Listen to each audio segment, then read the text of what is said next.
You have just entered the bear crawling nation. This is Armored Mon. Welcome to the other side of live. We are, of course, live right now, but we're doing things a little bit differently this time. I am actually in Kalamazoo, Michigan, and Charles is still in Monticello, Georgia, and he is running Mordant World's stick cam, and I'm looking at a screen with just my picture on it. And I have no idea what's going on in stick cam or anything like that. My bandwidth is so low, so it's just me doing the audio this time. So hey Charles, how are you? I'm good, sir. We do for the live audience have pictures running from Mordant World, from the different aspects of Mordant World, and to give you something pretty to look at anyway. So there is. Oh, you did not for being in the main camera yourself? Oh no, sir. Tuesday nights are not my camera night. You're just the man behind the curtain, the great and powerful Oz. Something along those lines. How are you enjoying the brand new, beautiful MordantWorld.com? I am enjoying it. I am. It's bright. It's blue. It's colorful. It's a hub of all things Mordant World, which is a nice way to be able to go, hey, go to this. Instead of me having to say a million different places, I'm able to go check out MordantWorld.com. So I'm really loving that. And I think people are liking it as well. I think so. I think it's getting some good use, and a lot of hard work into that, and hard work went into that. And I want to thank Go Big Labs, Facebook.com/Go Big Labs, and David Powell for hooking that up for you. Definitely. And if we can find a little bit of applause noise, we can put that in, for the podcast. For the podcast. You as I burp. You Nice. always come up with ways to make more work for me. That's it. Like, hey, could you put in this little sound effect? Come on, that would be awesome. And David just joined the room. He didn't get to hear you say thank you. Thank you, David. Thank you. I bow at the feet of your greater webmasterness. And hopefully you're a wizard, Annie. I did hit record, so you can go see some of the pictures that we're cycling through, but I'm not going to do it for too long, because we do know that if we try to record the stick cam, it tends to crash everything, and we don't want to do that. You can call in live tonight, still, 813-413-7133 from your cell phone, or the Skype is Mordant. Is it Mordant World or Mordant.world? How's your Skype listed? It's Darth, as in Darth Vader, Darth.Mordant. And I did that before I even started doing Mordant World or anything like that. If I could change it, I would, but I can't. So it's Darth.Mordant. Yes. I'm a big geek. Last week 2 weeks ago we talked with the director of Beautiful Britt Baker, all about acting stuff and the movie that he is making there. Alan Esparza and Epic Sanchez Productions, or whatever he's going to call his production company. So that was a lot of fun. I got to talk about something that I really, really love doing, which is the acting thing, the on-camera acting thing. And actually I had my I was going to say my co-star, but she's the lead in the movie. She was there in the chatterbox, texting and stuff, and I didn't recognize her last name. Otherwise, I would have called her out and asked her to call in. She's like, "Oh, it was just good to listen to you guys." I'm like, "Yeah, but golden opportunity. Come on." But it was a lot of fun. Yeah, it was very enjoyable to hear it. Another change of pace and part of your life, and get to hear an encouraging story of somebody who chased their dream and is now living it. Yeah, and the one thing that I got to experience working with him, he's just every time we were working, he's like, "God, I love my life," and that was seeing that happen with somebody, seeing them in the midst of doing something that they love and they're really enjoying every moment of it. He just recently got married and he's working with his wife on the set. And everything is just fantastic for this guy. And it's just such an inspiration to watch him to go, "Oh, I can level up my life like that too, okay?" So I want to play. I want to play. I know that feeling. I want to play. I want to be the actor guy. I had such a good time. Such a good time doing that. And then things shifted for me, and I had the last couple of weeks. So I don't know if have you been looking at my video blogs at all? I know the answer to this. You don't have to say anything. No. Oh, yeah, you're right. You couldn't. You couldn't. That's right. There was a You while that I crashed. couldn't. I crashed for a week and a half. I had zero internet, so I struggled to keep my shows going. I did catch I caught the one about redoing the project about the Right. life coach. I did catch that one, but out of the 20 that you published, I think I caught that one. The 20. We'll talk about that in a minute. But first, I want to ask you, how was it for you and with no internet whatsoever, and having to deal with the fact that you're running all these podcasts? What was that? How was that like? It's great to have a team. That's the bottom line. Yes, sir. I couldn't have done it. I couldn't have done anything without my team, and it's frustrating. It's especially since last week, for lack of better terms, my wife and kids were gone. I mean, they weren't gone, but I had a lot of extra time to myself, and I'm thinking, man, this would be a great time to really push forward and do this editing. This would be a great time to really push forward and work on this website or do this or do that, stuff that is very time-consuming but not family-friendly. And I lose all internet connection that entire week. So literally I was like, well, I can read and I can play my games that are not online. So that's what I did. And all my shows were done through cell phone, much like the last Other Side of Live, where I called in on the cell phone and to our Mordant's number, which is 813-413-7133. And there you go. And it's different, and I think if I knew that I was never going to get internet again, it'd be hard to deal with. But my home has been made on the internet. I do everything on there. It's not like, everybody back in the 90s when the internet came around is, addiction this and internet addiction that, and now then the World of Warcraft in 2000 addiction, and it's like, sure, there are people who will choose to spend way too much time on it, but for me, it is such a tool that I keep track. You and I touch base more on the internet than anything else. Keeping up with David, he's working on many projects that I'm working with him on. Keeping up with all the different shows. Keeping up with email, and just doing some fun stuff on the internet is the way to go. And not having it was tough. So it's nice to have it back. Right, definitely. Did you feel any kind of were you feel like that you were free for a week, or did you get into any kind of depression, or what happened for you personally? Well, it allowed me to choose to play, because that is something I don't do very often. I've had the same heavy-duty game since Christmas. It's Fallout 3, for those of you who care. It's a very long-term, hours and hours and hours invested. And Is that the Vegas one? No, I don't have the new one. I played my games about 5 years behind, so I have the original with the add-on packs, except for Vegas. But I'm a love Fallout from the back in the day when it's first out. It's a role-playing game, and it takes 40 to 80 hours to play one part of it, and then there's add-ons to it. Well, since Christmas, 7 months later, I've only put like 20-something hours into it, because when I have free time, much like our Mordant here, I will choose to work on this intro to a new show, or work on this bumper, or work on this advertisement, and or of course spend time with the family, or go out and do stuff in the real world. So very rarely do I actually get to sit down and play.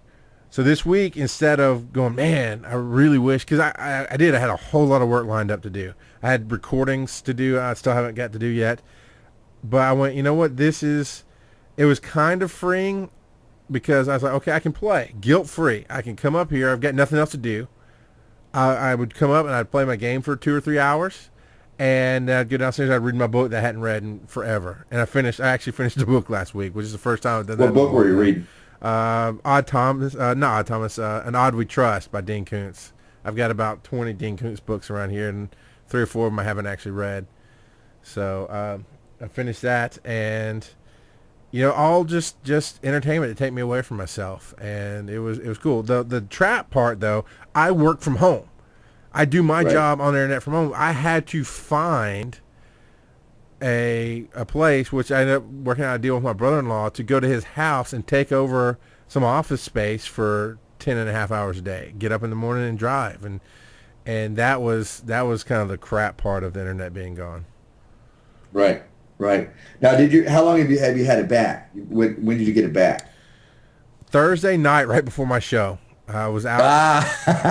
I had to get up early. I had to basically go into work early. Show up at my brother-in-law's an hour early, so that I could get off early enough to come back home and make sure everything was lined up right. And of course, it wasn't. So I had to do all my tech geek stuff. It took about 30 minutes. It took me right up to 9:10. My show goes live at 9:30.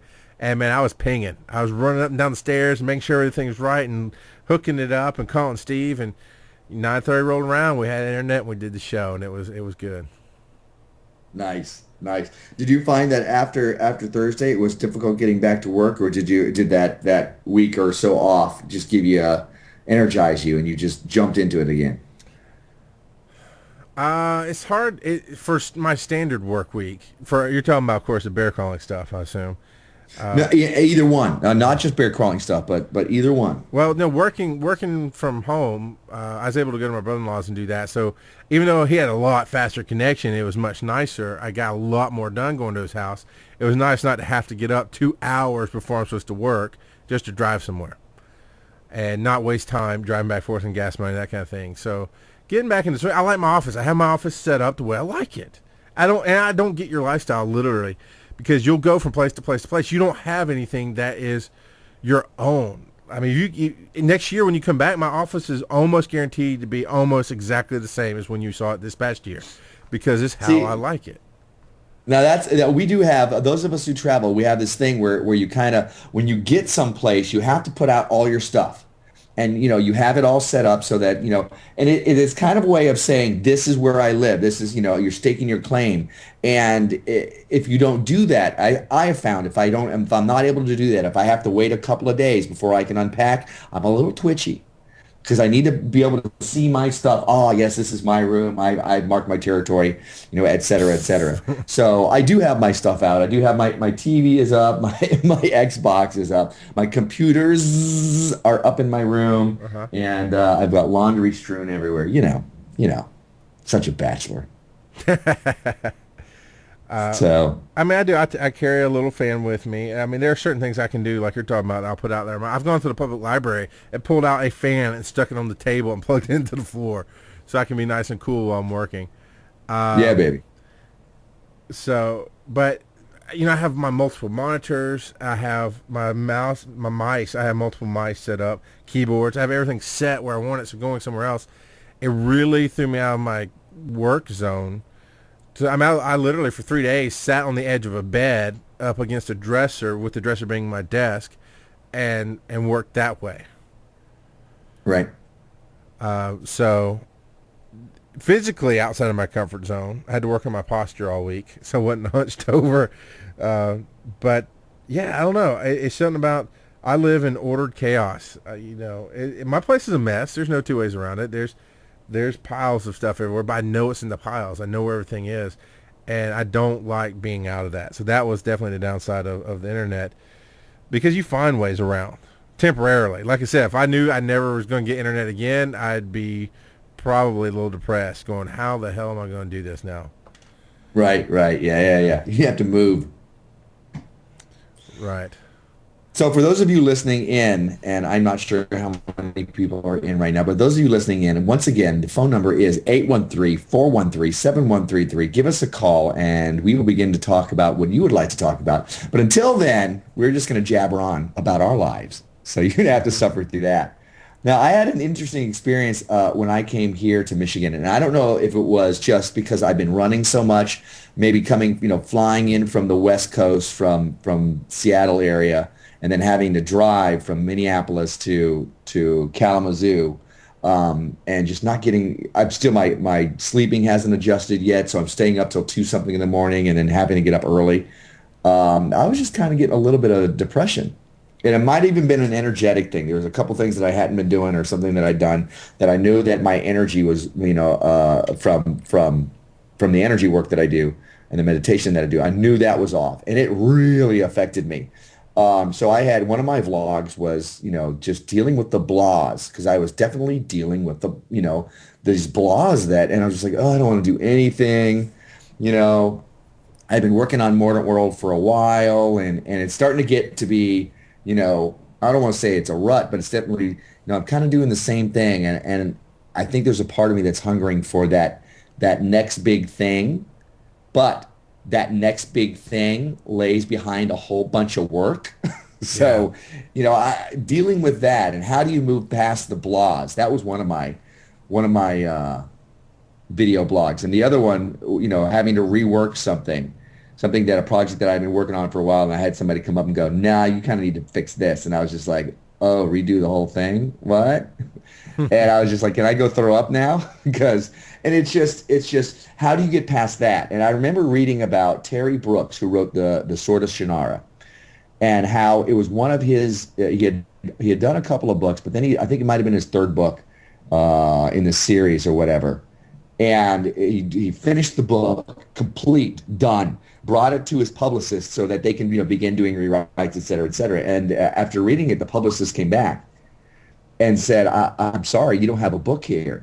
And Terry's like, what do you mean I don't have a book here? There it is, right there. He's like, no. The story, it's not that good. You rewrite it. You go, okay, what part? The whole thing.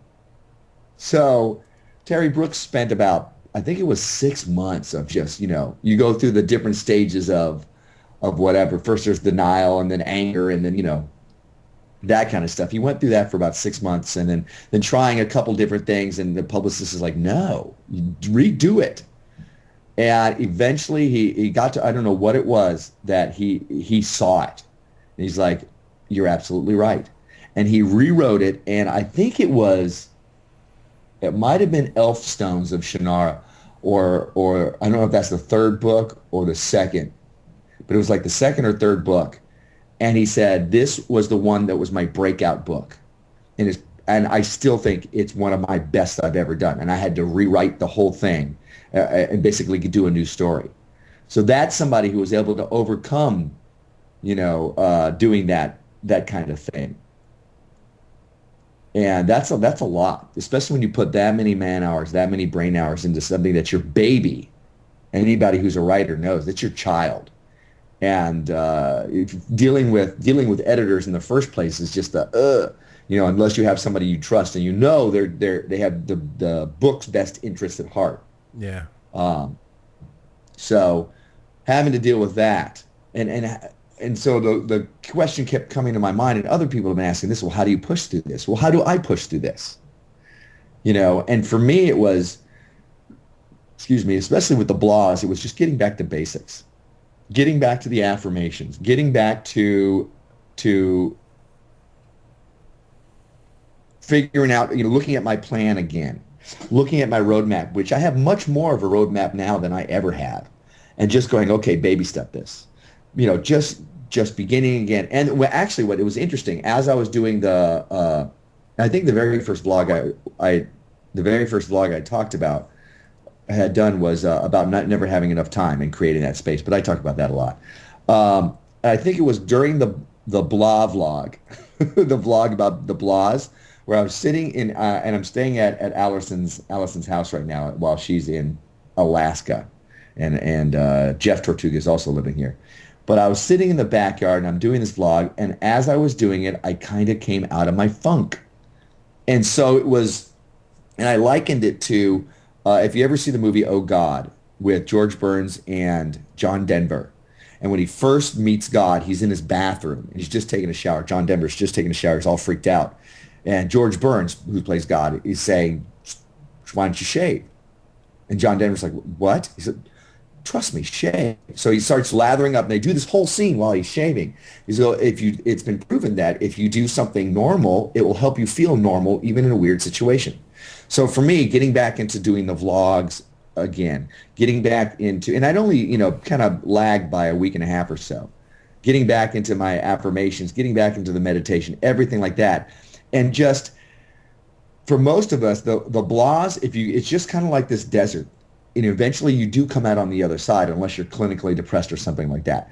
But it's just like you just have to get through it, and whatever you can do to get yourself through it. And for me, is doing those things.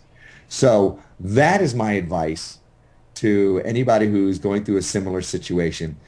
Buckle down, get your head down, and move through it. Whatever it is, if you find some kind of book or something that inspires you and then gives you that, yeah, I want to do this again. That next thing, whatever it is that keeps you moving forward, because bit by bit, you keep taking that ground. Bit by bit, you're moving forward. Slowly catching monkey in your life. Slowly, you're moving forward and achieving these goals, even through these deserts of Blahland. Would you call some of those achievements oases? That would be a very cool thing to call it. I'd have to think about that. Right now, they're almost something that pull me along. Maybe they're a lifeline, or maybe they're. I think it might have been the Sahara Desert, where, and I think I saw this from Lawrence of Arabia, where there's a marker every 5 miles, and it might be a barrel or something like that you can see it. And the reason is, in 5 miles is when the horizon shifts and sinks as the earth curves. So it's more like one of those where you're like, there it is. That's the direction I'm going. Or something that pulls you along. Sharon Watson says here that my slowly has taken 7 years to get where I am. I need a faster train. And that's all up to you. Your train is moving much faster than it was. Sure, it's taken you 7 years to get here, but just like technology, there was very little technology for thousands of years, and in the last 100 years, a ton. So you've moved very slowly for however many years of your life, and I hazard to guess in the last 2 years, you've moved forward leaps and bounds. So you are moving with great alacrity right now. That's right, alacrity. Word of the day. That, I don't know, it sounds like a glue. Alacrity? Alacrity. It's I gotta not. put this back together. Yeah, it's something that Ron, Scaramouche Ron, would use a lot, and I think he even named one of his Dungeons and Dragons characters that. And now it's become so common that I can just whip it out in my normal conversation. Blah, blah, blah, with alacrity. Ooh. See, that's the trick. Is you surround yourself with smart people, and then if you pick up some of their terminology, you too can sound smart. With or alacrity. sound like you're trying too hard. Yeah.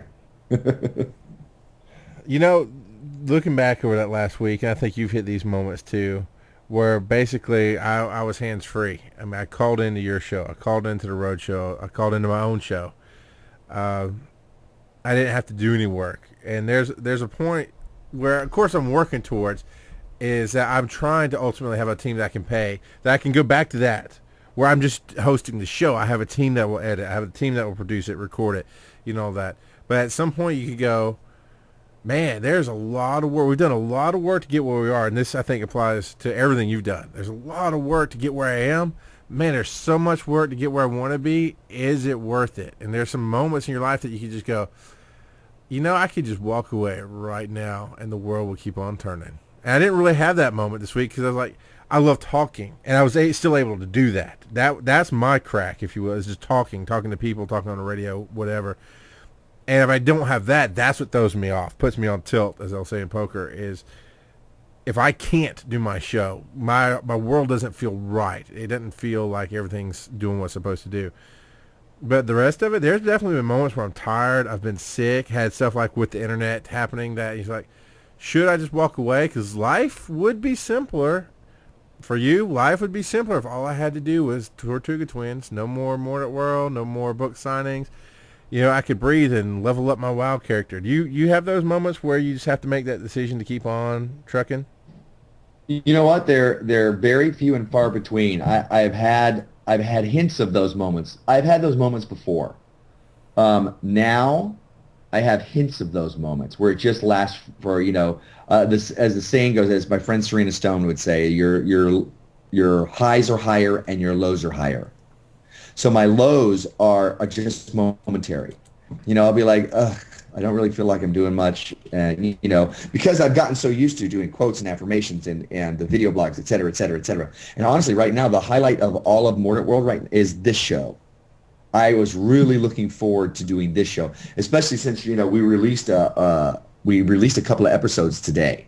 So I was listening to one of them. It was the first question and answer variety show about goal setting, and we were having so much fun. And I'm like, oh, I can't wait till tonight. And now I'm flying blind. I'm looking at a screen with my picture on it because I called into my Skype account from your Skype account. And yeah, I do have those moments. But I'll tell you, like I said, the thing with the affirmations, whenever I'm starting to go and have doubts, because I filled my brain with those affirmations so often, my brain will go there. And so whereas it used to be the positive was the rare thing. Oh, this is never going to work out. Oh, this never works for me. And then once in a while, I get a moment of, wow, this is possible. Now, most of my life is, this is possible. And once in a while, it's, yeah, I don't know. So, yeah, yes, but no. Now, this is an interesting question. I think the better question would be, the question is, what books have you already written? I think the better question is, what books are you going to write? But talk about the first and then the second. The very next book that I'm beginning to work on it's going to be a collection of my blogs.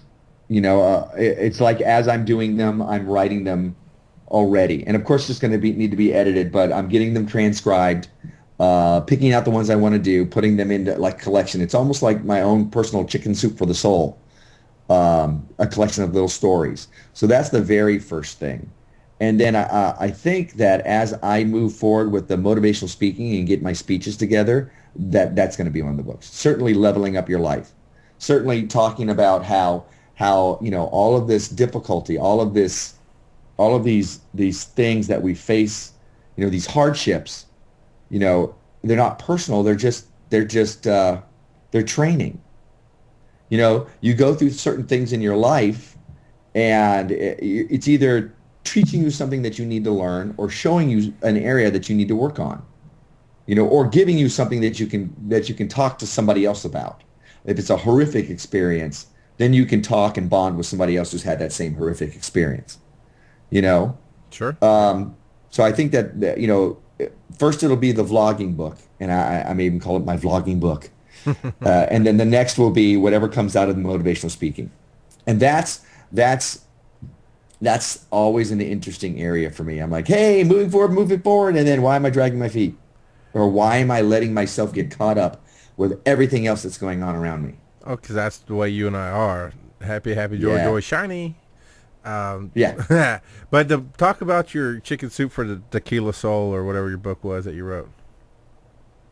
Oh, why real women drink straight tequila, the Tao of Intimacy? Yes, that one. The chicken soup for the tequila soul.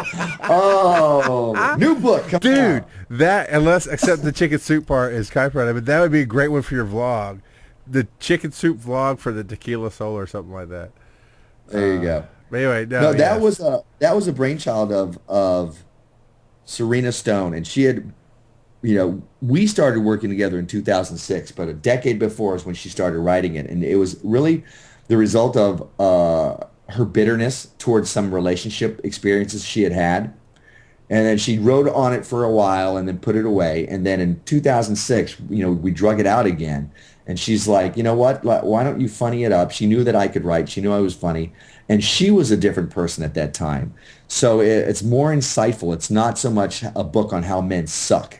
It is more a book on different personality types, positive and a lot of the negative ones, and what they are, how they act, and why we are attracted to them. Because ultimately, you are responsible for your relationship reality. We allow the people in our lives to come into our lives. You've met those people who are like, well, how come everybody I date, has a alcoholism problem? Or how come everybody I date cheats on me? Well, the one common denominator is you're picking them. So, as matter vibrates at a high rate of speed, matter is energy vibrating at a high rate of speed. We are looking for somebody who resonates with us. As we grew up, I remember hearing it said that those things that happened to us in our childhood created divots. You know, like when you golf and you hit the grass and you create this kind of chunk out of it, it creates a divot. So, you know, some people grew up in an alcoholic household. You have these holes in you that was caused by that, or maybe somebody is emotionally unavailable. So subconsciously, you are looking for somebody to fit that. So it may be one of these personality types. The first thing you need to do is be aware. Hey, look, this is my MO. I'm looking for somebody who's emotionally unavailable. So chances are everybody I meet is going to be like that. You know, and especially if I'm attracted to them. I'm certainly not attracted to all those guys who want to go out with me. I'm speaking as a woman right now. But once you are able to see that, once you're able to go, oh, I'm doing this, and then you can begin to affect a change. And of course, as always, the first thing you have to do is you have to accept responsibility.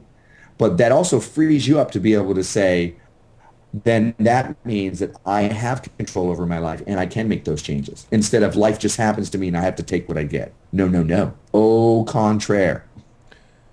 Now, Rock Girl brings up a very good point about your book. She says it's a great book. She gave out some links in the chat room about how to find it.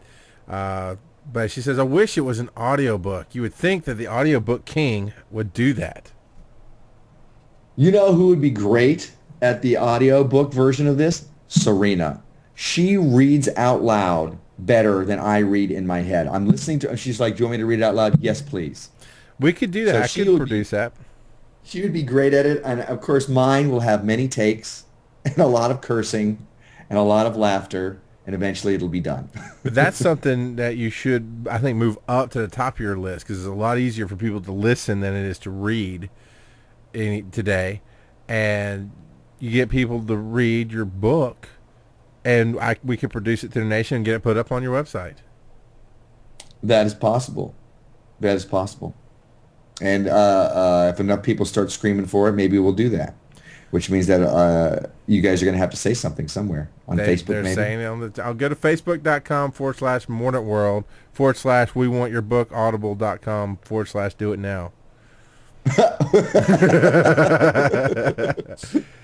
They want to know. Fifeger wants to know if they can ask questions about the movie, and Rock Girl says yes, and everybody's saying do it. And you can call in 813-413-7133, and if you call this number while you're listening to the podcast, it does have a voicemail attached to it. So if you're listening to the podcast and you want to call 813-413-7133, do it and leave your voicemail, and it'll get played on the next show.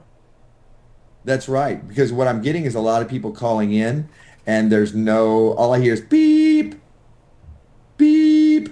Oh, that'd be a fax machine. Beep. No, it's weird. It's just like, and there's a ton of those. I'm like, I have to listen to every one of these. So. So he's going to forward them to me because he doesn't want to hear from you. No. Do not. No, sir. Incorrect. I do want to hear from them. I know you do. You're fired. Oh, that's it for the show tonight. Oh. I hold the power, dance monkey. That's right, I guess. And suddenly, all I have to worry about is Tortuga Twins. Okay. Wow, your life has become simple. It has. I think that it's a great idea to go ahead and do it. And you can put it on, if we can get it done and packaged, we can get it on audiobooks.com, which is a great source for audiobooks for free. A lot of people who got their start in real book publishing, as in physical, not, they're really an author now, but no, as actually getting physical books published, started on audiobooks.com by reading their own works in chapter form, and you download it as a subscribable podcast. But it's for books. It's for stories. That's what it's designed for. And we could easily put your book up there, but you have to read it first. That's right.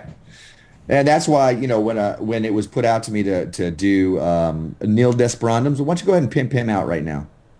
ndstories.com, N as in Nancy, D as in dog, stories.com. It's a great place for fictional work of original authors, as classical authors, and new up-and-coming works of people who aren't so big that we can't afford them. And you get to be part of the story. You, Sharon Watson, who is pimping out the link, you can be part of the story, which is you email Jim I believe it's Indie. It's Jim at Indie Stories. It's on the website. It's his show. I don't know what the email is exactly, but if you wanted to, you could email bearcrawling@gmail.com and I'll forward it to him. But what you do is you volunteer. Say, I would like to read a story, much like our good friend our Mordant Mon here did. He volunteered. He read a story. It's in the works to be published. It's in the list, and you read it. Tell us about your experience reading it, and I'll finish up what So yeah, first of all, so in case they don't understand, it is audio, basically a version of audio books, so that they're short stories that are read by different people.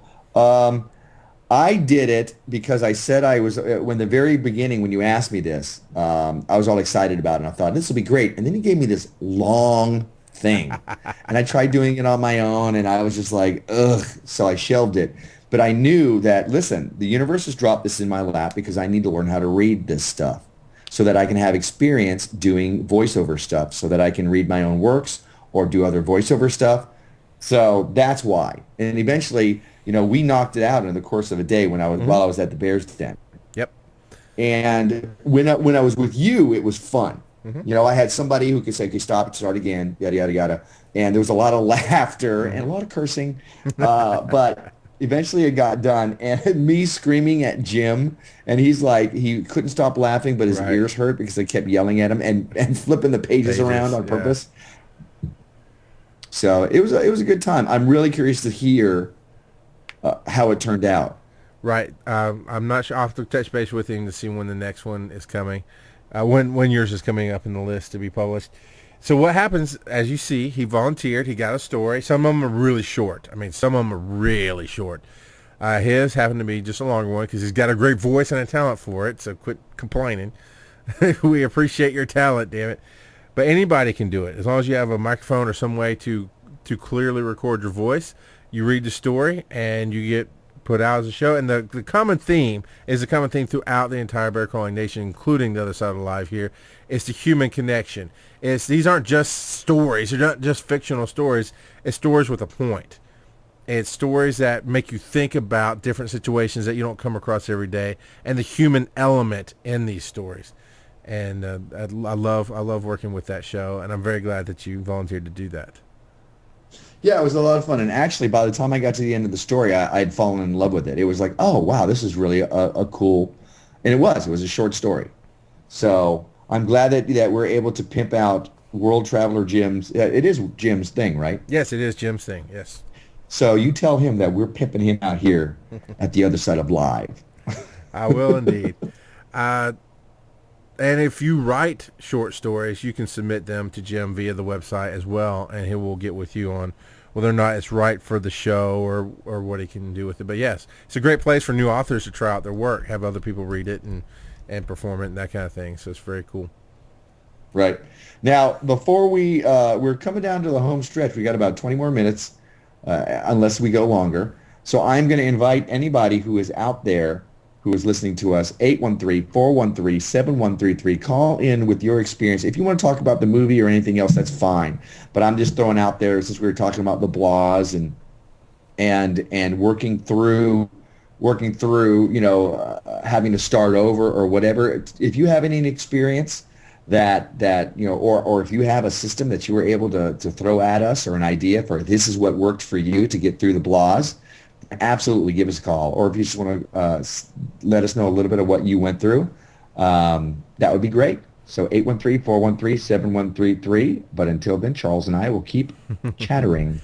Now, here's my thing. The thing that always gets me down, puts me into I don't call it depression, because I think, one, that's overly used, and two, there is a condition of depression that can be treated medically. So I think people will say, oh, I'm depressed. Well, that's arguable. But I say there's definitely downward cycles in life. There's upward cycles where you're just going towards this awesomeness and everything's great in your life, and even every challenge comes at you, you just leap over it, and nothing can hold you back. And then there's a downward cycle where you're kind of pulling up on the yoke of the airplane, going, don't hit the ground, And I think we all have those. But mine, the one that always takes me right to the bottom of the downward cycle, is being stagnant, hitting the glass ceiling. Knowing, like with bear crawling, I hit this point where it felt like no matter what I did, I could not increase my numbers. And numbers are not why I do this thing. but they do play into growing to where we want to be. And I mean, that's just a fact of life. But I could not, no matter what I did, I couldn't increase people listening to the show. I could not increase our exposure. With my work, it came down to the office was closing and you had a set date. And that is the longest stretch of road. Knowing that when I hit that point, I will be moving on to the next thing. And when I'm moving on to the next thing, I'm happy. I'm good. It doesn't matter that I don't have a job. What matters is I'm moving, I'm acting, I'm doing. But waiting to get to that point, being stagnant, knowing that I can't do anything until I get to that point, that's what always throws me into a funk. And you seem to maybe be that way, is you like having 5 lists that you can only do two things on one list, but you know you're going to get to them. It's when you feel like you can't get to it, that stagnation maybe, that throws you down into the funk, if you will. Yeah, absolutely. The first time I really experienced or noticed something like this was in college. You know, and here I am studying to be whatever it is I was trying to be. And it was after a couple of years of doing it, even though you're moving forward, you're just, all you can see is, look, I've got another class studying another thing, and I'm not doing anything with my life but sitting here, you know, doing all this book learning stuff. And that kind of feels like you're not really moving forward, even though you are, even though that's prep work for the next stage, which is, I think, where I'm at with Mordant World. I'm definitely at prep work for the next stage.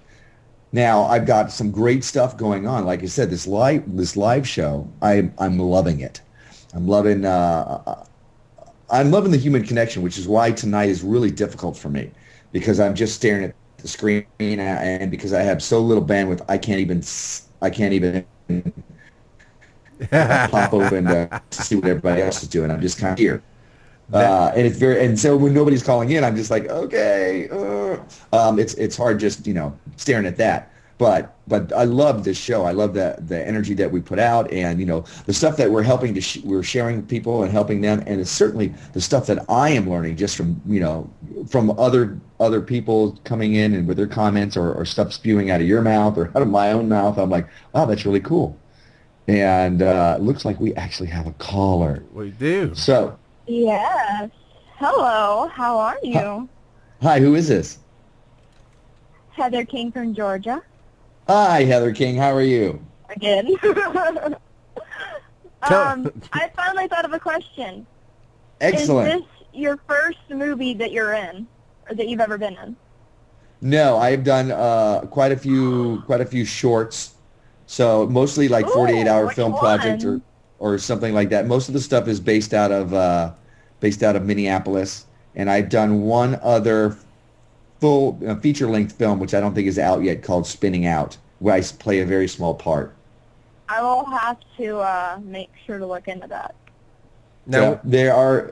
I think actually, if you go to the YouTube channel, to the Mordant World YouTube channel, and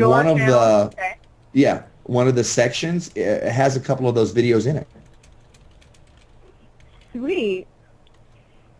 Now, when you say shorts, you're actually talking about short films and not the article of clothing, right? That is correct. I'm so confused. I think the High School Drifter is I love your laugh. Thank you. I'm glad nobody can see me blush. I think High School Drifter is about 8 I'm probably blushing more than you are. I'll have to take your word for it, because all I can see is a logo of a telephone. I just got on, and I can't even see your video yet, so I can hear you through the headphones, because my best friend's on it watching you, and I'm on the phone with you, so I'm hearing double. I'm like, it's kind of funny. Weird echo thing. But, are you liking working on the movie? Is it exciting? Yeah, I had a lot of fun doing it. You know, I've done it before. I've had on-camera acting classes, so I kind of know what it was like. But always a great experience. Always a chance. It's very cathartic, because you get to feel these things. It's not you're acting like you're feeling something. You really have to feel them and to be that character, which is why when you do a much darker character, it's difficult, because it kind of takes you down that road. Fortunately, I wasn't doing that this time, or unfortunately, because I like being doing the weird stuff. Yeah. That is so cool. Cool. You got anything Thank else you. for Do us? you have any other questions? No, I'm just glad to be talking to you because you're awesome, to be honest. Well, thank you very But much, I'll let Heather. you go. I appreciate you calling in. Thank you so much. Are you still there? I'm here. Okay. The Skype threw up something weird for me. All right. Okay. Yeah, cool. Well, everything's good. Everything's groovy. That was cool. Got a nice phone call. The chat room's trying to talk Margaret into calling, but she won't do it. Margaret Gallo? Yes, Margaret. Oh, she's so shy. So what's on the horizon for the next 2 weeks, the next month? Well, I'm here in Michigan for 3 more weekends, and then I'll be in Wisconsin. You know, smack dab between Milwaukee and Chicago at Kenosha at the Bristol Renaissance Fair for 1 weekend, and then it was 1, 2, 4. So in 5 weeks, I'll be in Minnesota for the big show. So, and in the meantime there, I'm constantly working on Mordant World stuff, constantly working on Tortuga Twin stuff, and keeping on. From your good friend David Powell, maybe a blog post since the last one was on July 1st. Yeah, I know. I've written actually a bunch of them, but I'm like, I don't like that one. Oh Lord, dude, you get so caught up in perfectionism and worrying. You're like the yin to my yang. I'm like, it's crap. I don't care. I throw it out, fling my poo like a monkey, and you're like, no, it's got to be pretty and. No. See, I fling poo with my vlogs. I just like, that's why I like them. One and Really? done. I happen to You know do it, there's you a bunch record of it, you're done. vlogs that you've not put out. What? I happen to know there's a handful of vlogs that you won't release, and I've seen the ones you cut together. Actually, there's the one that you're thinking of. I can't find it. I was going to put it out. Wasn't there a few when you were here, you were giving me a backup of all the vlogs that you had? You're like, oh, we're not putting that one out. Oh, we're not putting out that one out. Oh, we're not putting that one out. I can't remember. If they are, I may have just be maybe the original ones that I did. Then I redid them, and now I don't do that anymore. I just kind of go with it. I've learned don't try to edit myself because the first take is probably the best. And even though it seems like the silence is forever, it's not. You know, if I can just get back on track. So now somebody does chat in here. We're just kind of going all over the radar a little bit. And I love poking at our Mordant about the worrying and the perfection. Cause I can't see my show. I'm like, yeah, but you're on the show. It doesn't matter. I've learned something before we go on, I've learned something tonight. We were talking earlier about, what's important. Do we need the side panel and the chat room and the main screen and all? Do we need all that, or should we go to something else? And I'm like, you know what? As I'm sitting here, I think I like it a lot. Sure. I like all the, bells and whistles. And apparently people miss you because nobody's getting on the video since you're not here. Rock Girl did for a minute, I think, because she was the only one she got off the video. Let's see. I don't know how to say this. Fifeger says, I'm going to guess it's more fun to play a bad guy because you're such a good guy.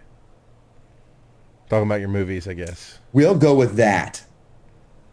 People ask me, hey, well, we know that or they'll talk to me, we know you're not the Tortuga guy for real, or we know that you're, really this person. It's like, no, you don't understand. All those people are facets of me.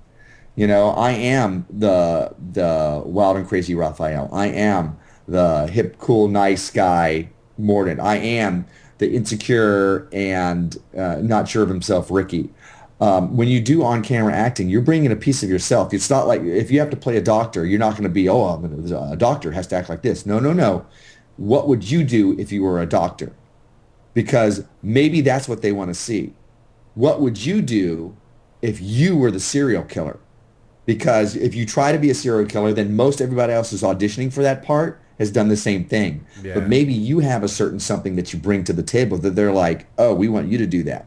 Also, you have to be yourself, because when you're doing 30 takes at a time, after about 15 or so, you're not going to be able to keep up the pretense. But if you're really being yourself, as a certain thing, you're going to act the way you always act. Well, if I was really a serial killer, I would act like this. Well, and you're always going to act like that. for 30 takes, for 60 takes. Yeah. But if you're like, hey, I'm going to try to be mean here, even though that's not me, then you're not going to be able to keep that up. So, yes, I like to do the bad guys because it's a stretch, or maybe it just lets a little bit of that that darkness out. If you look at the yin yang symbol, there's the white in the black and the black in the white. The what symbol? So there's the yin yang. Yang. The Tai Chi. I thought yin yang. Was, yeah, that's what I thought it was. Yo, Gai Chi, no speak well. I'm sorry. When I went to Thailand and the Chinese taught it to me, and the Thai people taught it to me, it was pronounced yang. That makes sense. So that's why I say it like that. Go ahead. Never mind. So there's light and darkness in each of us, and as you're acting, you get to let that shine through. So I understand now why Jack Nicholson talked about it, and he was talking about it with Heath Ledger's death. He's like, that role gets to you. And at first when I heard it, I was like, yeah, that's silly. Whatever. You're just acting. He's like, no. You're being that. You're being that insanity. So it gets to you. And sure, it's cathartic on some level when you be able to release things. If you can be emotional, if you can be angry or sad or whatever, it's very cathartic if you can get to that point. But it can also be dangerous. With the Heath Ledger thing, it just seemed like everybody, and you don't know. I mean, there was no note, there was no anything. You can only guess at what happened, and it could have been accidental. I don't know if there's ever a ruling on if he killed himself intentionally or if it's an accidental overdose or whatever. And yeah, I'm sure he was dealing with some things with the role of the Joker, but everybody jumped to that so fast and jumped on to it. And I'm like, other people played horrible, horrible roles that were excellent at it, and they didn't kill themselves, And right. It's not like it was obvious. It's not like he was hanging from the rafters or, goodbye, cruel world, and he shot himself or anything. It was just so much right into it that I think a good actor, and he was an excellent actor. I think a good actor can come back from it, and they're not immersing themselves so far that it messes them up. I don't know. That's just kind of my take. I'm not an actor. I've done a few things, and that's my thing. If you want me to act, if you want me to read a story, it's going to be as me doing whatever. I got the role of God in one of the stories from Jim. I'm like, I think I could do God. I think I could do that. But I get, like Samuel L. Jackson gets Angry Black Man, and he's excellent at it. Watched every movie he's ever done. Love Angry Black Man. I get Angry White Man. That's what I get. Because that's what I can do. I'm not going to be doing, the beautiful Britt Baker or anything like that. And I think you played the role of the beat down husband, but you're not suffering with it. You know what I'm saying? I think people jump too hard on that with Heath Ledger. I don't think that was quite. It didn't make the reality check for me. You know what I'm saying? Right. Maybe that probably was not it. Was it a contributing factor? Who knows? It could have just been an accidental overdose. Who knows? I certainly don't know what was going on in the man's life, or what he was caught up in, or I think it was very unfortunate at this point in his life, at any point in the man's life, but at this point when he had given us such a gift. It was a wonderful performance, and a lot of people think, oh look, he got nominated for the Oscar and he won it because he was dead. No. A lot of people there are many people, no, not many, there are quite a few people who got nominated posthumously for the Oscar. Very few of them, maybe 2, ever won. Most of them don't. So when he won, it wasn't, we feel bad for him. It was, and I felt he deserved the Oscar. I thought he was great. Oh yeah, I thought he was amazing. Performance of a lifetime. Exactly. Well, okay, I wasn't trying to be a dark humor. That joke. There. Sorry, I wasn't trying to make a joke. I actually mean that. Right. No, I agree. Actually, I agree with you. And that was a much better send off than who's the guy that played Raul Julia? Addams Family. Yes. Yeah. What was his last movie? It was some video Street Fighter game. 2. Street Fighter or whatever. Super Street Fighter. Yeah, that was horrible. Aw. And then he died, yeah. That's not the way you want to go out. Street Fighter, I know. And he was great. He was even Addams Family. What a great actor. And now this has become the podcast about acting. So I'm going to throw out one more time. It's almost that time, but 813-413-7133. If you want to call in, that would be Fabu. Yeah, you got. We actually got people on camera now. We got Country Boy 1985 23 because he can't figure it out. Detached Lotus, a Rock Girl, Don Jose, I don't know, Josie. Don and Jose. David Pala. Don Jose. Is it a guy or a girl? It's a girl. All right, maybe it's Don Josie. Well, it's eyes in the hair. So I don't know. I'm assuming with Dawn, D-A-W-N, and Figer gets in on the fun. So there you go. You inspired people to show their faces when you couldn't show yours. That's great. Thank you, and welcome everybody on the side panel. I wish I could see you. So, what's the next big thing? Because you always have the next big thing. Bigger, better, more, right? Bigger, better, more. When are you going to speak in public? Screw that question. When are you going to speak? It's been over a year when you said you were going to do it. I'm going to do it. That is the next big thing. That is my outside my comfort zone, and I am moving forward. I have a coach that's helping me move forward with this, and soon. That's all I can tell you. Soon, by the end of the year, I'll be speaking somewhere. I know it. By the end of the year, and you're gonna beat my ass. I am. If I'm not. Because you call it's in the third Mordant World Radio interview with John of Peniel. And you put a date. By June, I'm going to do it. And June came and went, and June again came and went. I think I might take it up on myself to schedule you a speaking engagement for next spring while you're here. All right. I'll be ready by then. I actually kind of did it at the Mordant World meetup in Atlanta. That felt very much like I was up in front of people speaking.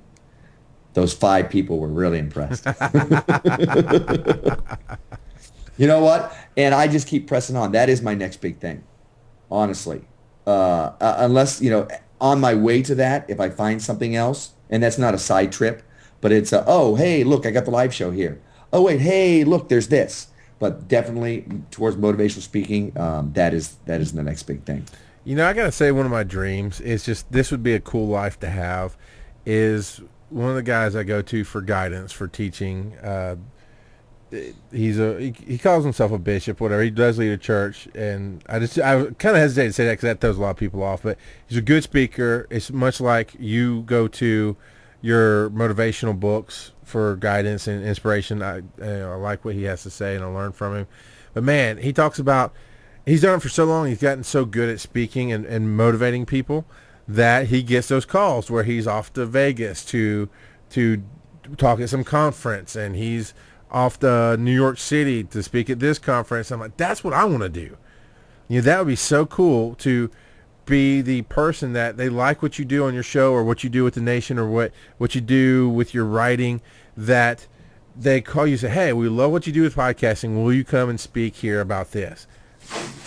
And it's a heartbeat. I will. I love that.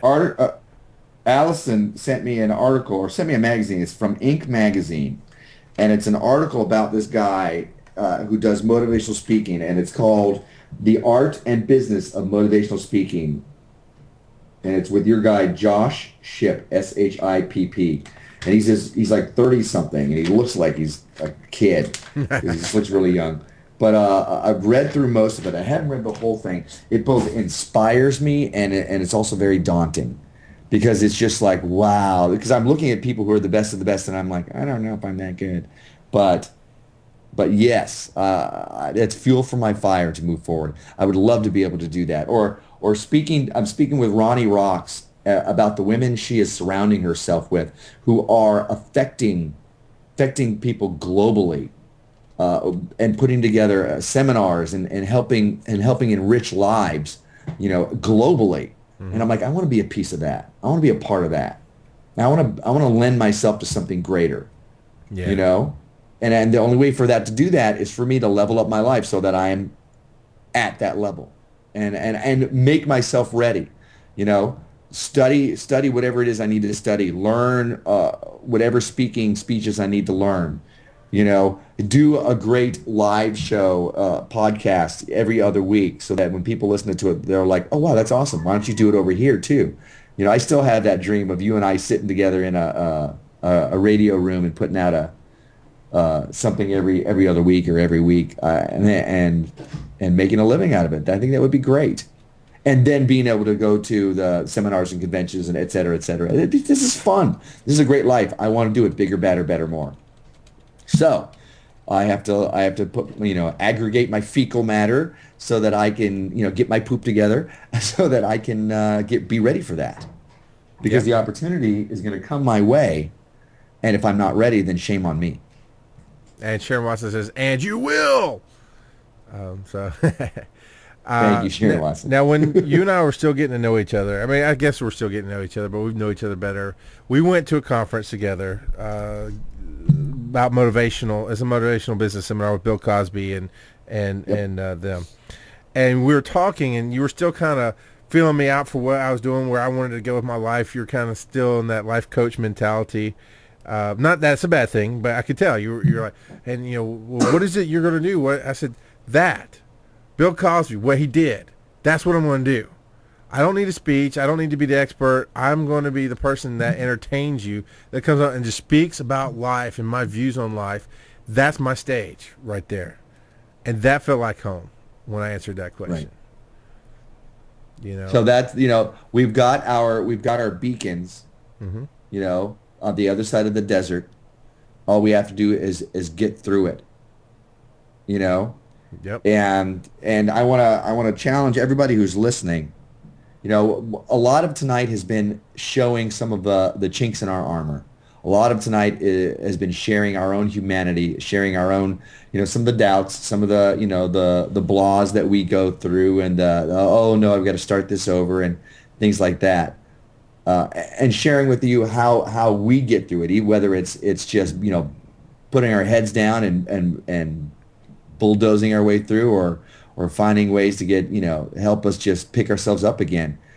So I want to challenge those of you who are listening to find your beacon, stake your claim, stake the GPS on your life map and say, I want to go there. And, you may find something else along the way, but you will never have found that crossroads until you were going somewhere. And then begin moving forward. Figure out your baby step, make your lists, and get through the blahs of and we are talking about moving through, as Seth Godin said. I love dropping his name. As Seth Godin says, the dip, because that's exactly where we are in the middle of right now. We are in the dip, and this is where all the fun has become work. And it's still fun, but how many people are going to keep going on? It's those people who keep moving through this desert to the other side who are going to get that fantastic life. I mean, you're going to have a great life anyways. The experience you're having is addictive. The highs and the lows, it's all woo, almost like a movie. So I challenge you to stake your beacon, stake your access or your waypoint, and say, that's where I want to go, and then move forward with it. And it would be great to hear about it on facebook.com/mordantworld, or even email me at mordant@mordantworld.com. And maybe we'll read some of them. Share with us. Or, hey, even do a video. And you can, I think there's a way to post it to the YouTube channel as well. So, I challenge you to do that, and then get back in touch with us about it, because we'd love to hear about it, and then it'll give us something else to talk about other than ourselves. Then I wouldn't be the expert. Yeah. Cool. I think that'll get us where we want to go. I think that brings us to the end of the other side of live show, which doesn't sound redundant at all. Here's a future topic from Brian, Country Boy. He wants to talk about dispelling anger. So that might be a good one for the next show. Yeah, we might want to wrap that in along with something else. I don't want to just talk about anger the whole time. But certainly it can be a part of something, something else. So email us that, and Charles, write that down. and you and I will talk about how maybe we can work that into something. Email mordant@mordantworld.com. Yeah, because that definitely, I'll talk about anger. Yeah, I will. Well, I think he wants to talk about the spelling anger, so maybe you And should the talk to spelling me. anger. For me, yeah, we'll get into that too, because yes, I have done that, and it's something I work with all the time as well. You know. Come on, tell So everybody 2 where to weeks. find you. I'm sorry. I stepped on you saying what I wanted you to say. Tell us what's going on next and where to find you.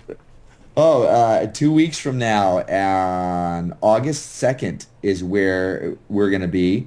It'll be again 9 o'clock Eastern time, and who knows what we're going to talk about? Maybe about anger or other things.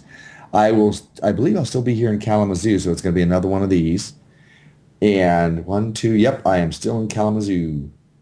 It'll be another one of these. You can find these podcasts, as we are recording all of them. You can find them at mordantworld.com. And we have 2 new ones up. We have number 7, which is our first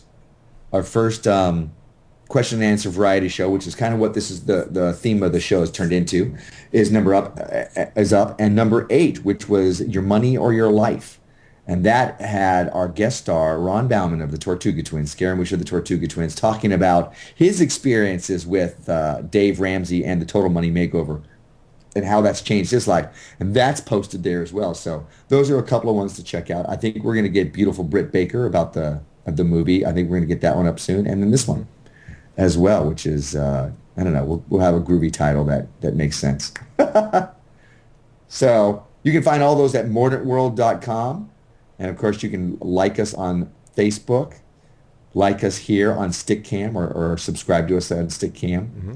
And I think you can find us at the Bear Crawling Nation, bearcrawlingnation.com. All the podcasts are there, and the Nil Desperandum that we spoke of is also available via bearcrawlingnation.com. And my show, that's on Thursdays, Bear Crawling Nation Live.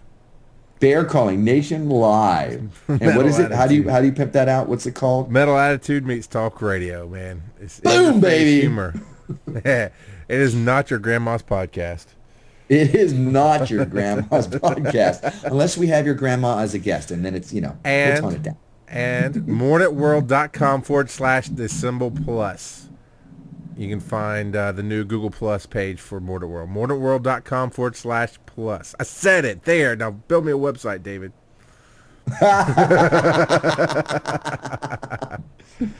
All right. Well, I think that's it. Thank you all for joining us. I really appreciate you showing up. I really appreciate you spending this hour plus with us, every other week. And this is why I do it, because of you guys. I mean, I can talk to myself all I want, but I'm finding I don't like that. So I'm glad you are here. Thank you again. Thank you, Charles. You're welcome. Ciao, Dreamcatchers. The way you can cut a rug, watching you, the only drug I need. So gangster, I'm so thug, you're the only one I'm dreaming of. You say I can be myself now finally. In fact, there's nothing I can't be. I want the world to see you be with me. Hey, soul sister, ain't that Mr. on a radio, stereo, the way you move, baby, no. Hey, soul sister, I